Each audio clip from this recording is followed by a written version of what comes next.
Hey everyone. Um, so after um, after I did the mindful practice body scan, um, some of the things that came up for me were I noticed how tense my body feels, like especially in my chest, and I feel it a lot of tension in my shoulders and like in like the balls and like my toes. I feel like I'm always clenching my feet and my shoulders a lot. Um, and at the same time, I could also feel sort of the coolness of the air on my warm body in like a hot room. And sort of the weird feeling between like being sweaty and like sweat, like the anxious, sweaty feeling that sometimes people feel, where it's like I'm hot, but I'm like sweating. So some of the reasons that I feel this way, perhaps, could be I start vacation today, and by the time we read this, it'll be tomorrow. And I had a ton of work that I wanted to get done so that I could feel better about being off and sort of not carry a lot of the stress that I feel now into like my time off on vacation. Um, and generally speaking, like I'm just kind of tired and kind of, I don't want to say burnt out, but like I'm sort of at my wicks end, just with the pandemic and work and the, always adjusting to ever changing environmental stuff that sort of shifts how we're navigating the pandemic in our sort of day to day lives. Um,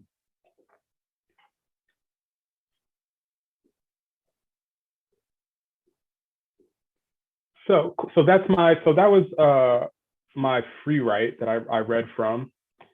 So next, uh, from the poetry prompt, looking back at the themes and related questions that James distilled from our conversations and materials, two of the themes that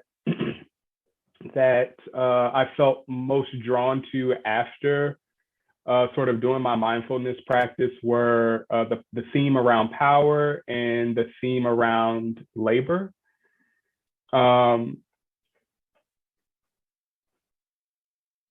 uh, and that's namely because so around power and around labor, right? And the two questions, some of the questions that stood out most to me or that resonated most for me, thinking about that is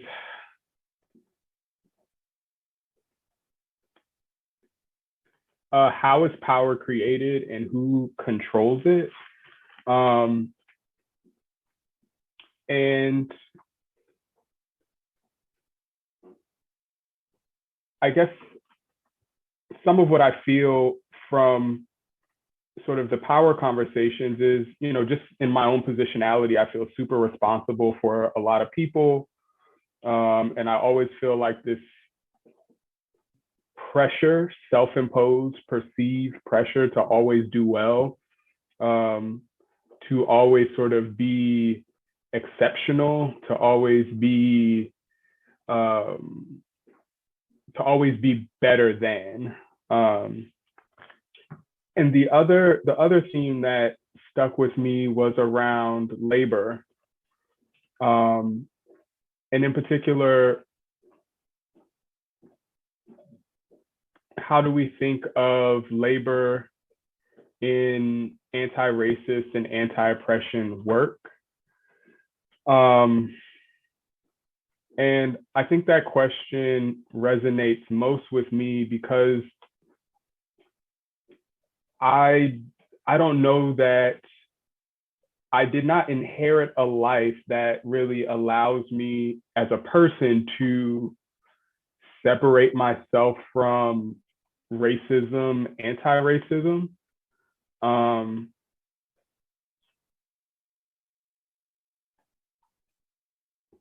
right. So in my personal life, it involves sort of work to challenge people's assumptions about who they think I am and who I actually am. Um,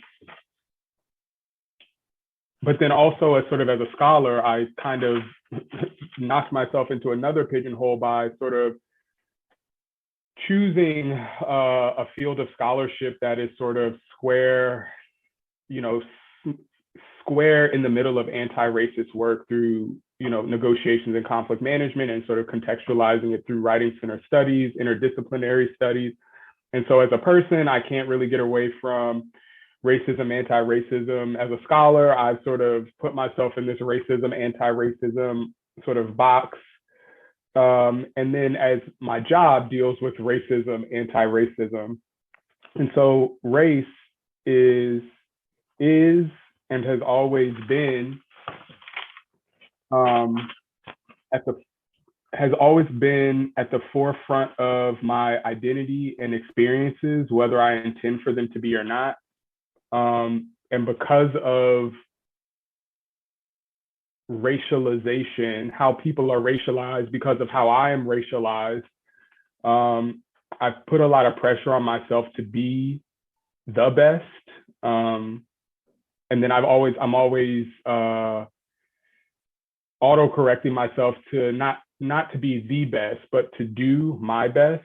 And I'm always pushing back against sort of feelings of imposter syndrome, perfectionism, and sort of, you know, exceptionalism, and, you know, even, and tokenism sort of plays into all of those things as well, just because of sort of, at least in terms of writing center studies, in that, you know, in a lot of rooms that I go to, it's only, not always, but it's usually me. I'm usually the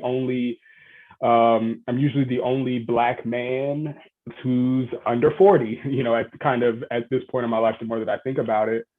And sort of these sort of hyper identifiers, right? Imposter syndrome, perfectionism, exceptionalism, tokenism, you know, I perceive all of those things as sort of functions of race capitalism, that really just intends to commodify all of us respectively. And so it can look, sort of those the labels that I said could look different for other people, right? But they're still, I would argue that they still exist on some levels.